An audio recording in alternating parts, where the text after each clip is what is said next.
Okay, this is the Tuttle Twins, and it is our family's favorite all-time kids show.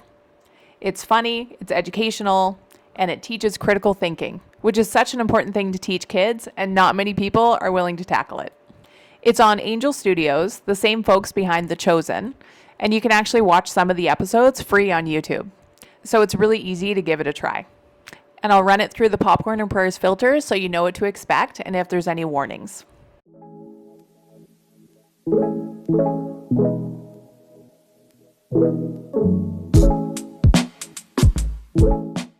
Hi, welcome to Popcorn and Prayers. I'm Haley. I'm a Christian millennial mom who loves movies, and I'm here to share my take, to help you pick movies and shows that lift your spirit and avoid ones that don't. Today, I'm running Tuttle Twins through the Popcorn and Prayers filter. That's content, celebration, conscience, and fruit, and telling you exactly who it's for. And if that's helpful, please hit subscribe. It genuinely helps other Christian families find this. Here's the thing I love most about Tuttle Twins.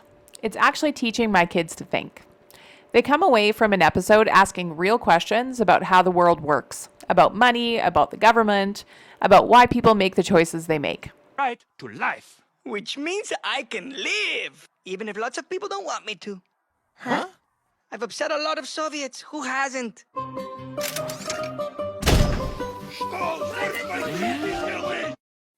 I want them to be able to think for themselves and not just believe whatever they're told.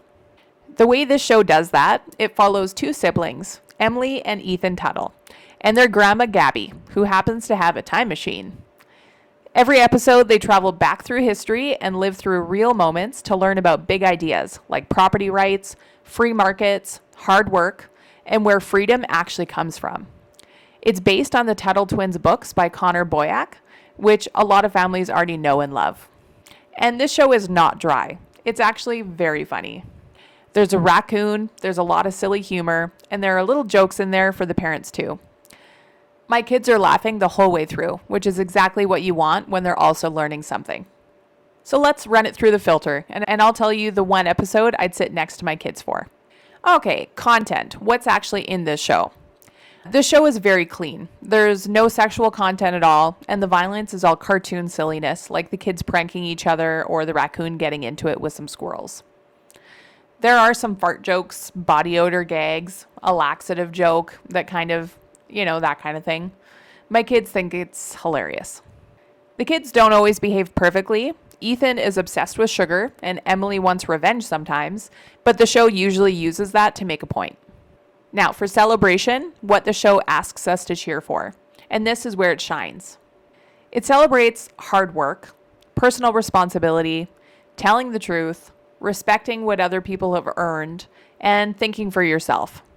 And it roots for kids who ask questions instead of just going along with the crowd. Conscience. Can I let my kids watch this with peace? Yes, easily. But here's the thing I said I'd tell you. It does teach a specific worldview. It's very pro-freedom, pro-free market, and limited government. Good afternoon, folks. The bandits are back! Freeze, bandit! I'm no bandit. I'm a newly hired government tax collector. Same thing. Where are we going? And for our family, that lines up with what we believe, so it's a plus, but you should know that going in. And on the faith side, it's pretty light. Is Tuttle Twins a Christian show? Not exactly. It's values-based more than faith-based. There's an episode that talks about the golden rule and mentions that a lot of religions have a version of it. So I'd just use that as a chance to remind my kids that for us, the golden rule comes straight from Jesus. Now, for fruit, what does this leave my kids with? Conversations. We finish an episode and my kids are asking me questions. It makes them curious and it makes them think, and I love that. So who is this for? I'd say kids around 6 or 7 and up will get the most out of it, though younger ones would enjoy it too and probably just miss some of the bigger ideas. And parents, you'll probably learn some things as well. I know I do. All right, that's my Tuttle Twins review. You can find it on Angel Studios, and some of the episodes are free on YouTube, so it's really easy to give it a try. It's our family's favorite show, and I cannot recommend it enough. Tell me in the comments, what show does your family actually watch together? I'm always looking for the next one. And if you found this review helpful, please hit subscribe and hit that like button. See you next time at Popcorn and Prayers.